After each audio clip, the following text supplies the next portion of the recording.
Haleluya, puji nama Tuhan. Sidang jemaat Tuhan yang diberkati oleh Tuhan Yesus Kristus. Puji Tuhan, bertemu lagi kita semua dalam program GPDI VME Menyapa. Mari kembali kita membaca renungan firman Tuhan kita pada hari ini yang terambil dalam kitab Wahyu pasal yang ke-12. Kitab Wahyu pasalnya yang ke-12 di ayatnya yang ke-4 bagian A. Sekali lagi, kitab Wahyu pasalnya yang ke-12 ayat 4 bagian A. Bunyi firman Tuhan, dan ekornya menyeret sepertiga dari bintang-bintang di langit dan melemparkannya ke atas bumi. Haleluya, puji nama Tuhan.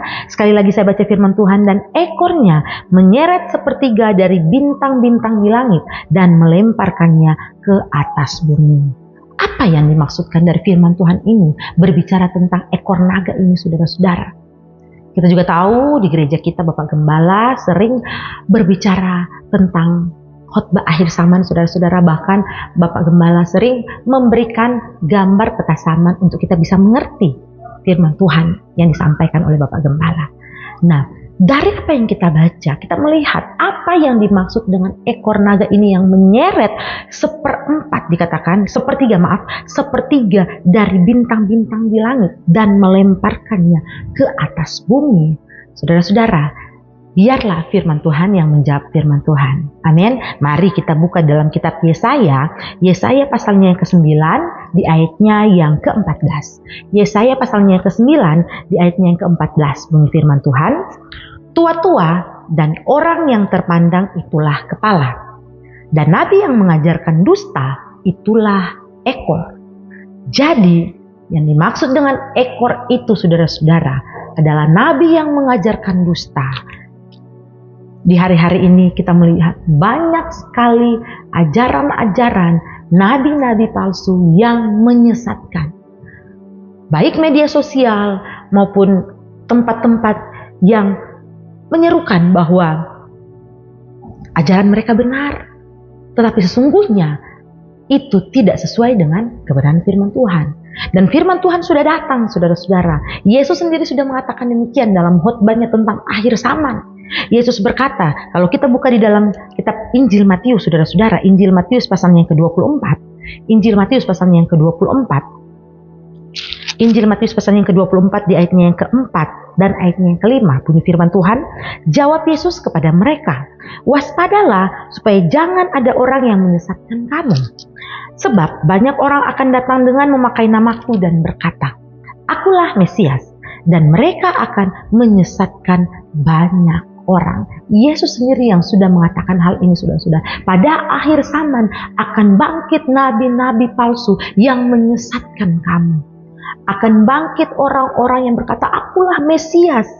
Dan mereka menyesatkan banyak orang. Bahkan banyak orang-orang pilihan Allah, orang-orang percaya ikut terseret dalam penyesat-penyesat ini. Lalu apa yang harus kita lakukan, saudara-saudara? Apa yang kita harus perbuat untuk kita bisa tahu apakah kita sedang diganggu oleh ajaran-ajaran yang tidak sesuai firman Tuhan ini? Saudara-saudara, barang-barang saat-saat ini, saudara-saudara, barang-barang yang mungkin kalau kita mau beli tas atau berlian, saudara-saudara, barang-barang yang mahal ya, saudara-saudara. Nah, sekarang ada barang yang asli dan versi KW-nya, kalau istilahnya saudara-saudara, yang tidak asli. Tetapi versi yang tidak aslinya pun, saudara-saudara, sudah sangat persis dengan aslinya. Entah itu tas, jam tangan, atau mungkin berlian sekalipun, saudara-saudara. Kalau kita melihat barang-barang mahal ini, semuanya nyari seperti asli. Kalau mau cari yang murahnya, saudara-saudara, ada. Kira-kira seperti itu.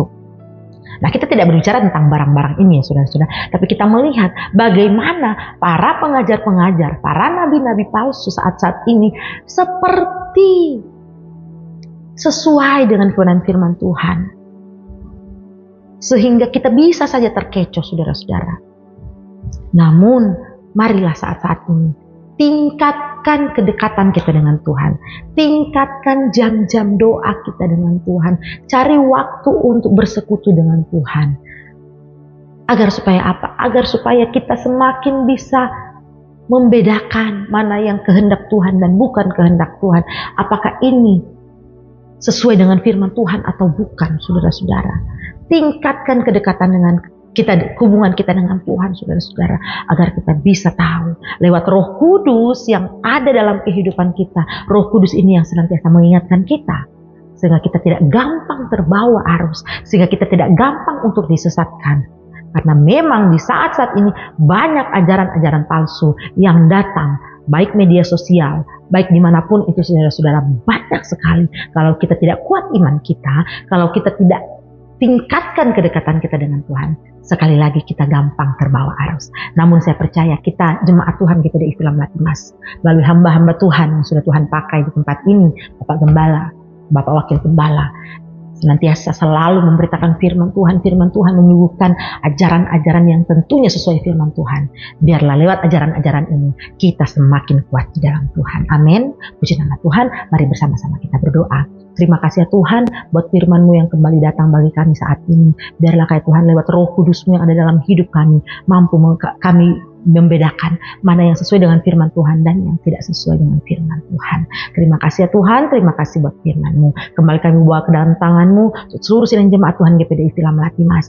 Yang sakit Tuhan Engkau sembuhkan di dalam nama Yesus. Yang lemah Tuhan mari Engkau kuatkan. Yang dalam pergumulan mari Tuhan Engkau buka jalan. Terima kasih ya Tuhan, terima kasih. Kami mengucap syukur selesai dalam renungan firman Tuhan kami saat ini. Di dalam nama Tuhan Yesus Kristus. Haleluya. Amin. Puji nama Tuhan. Tuhan Yesus memberkati.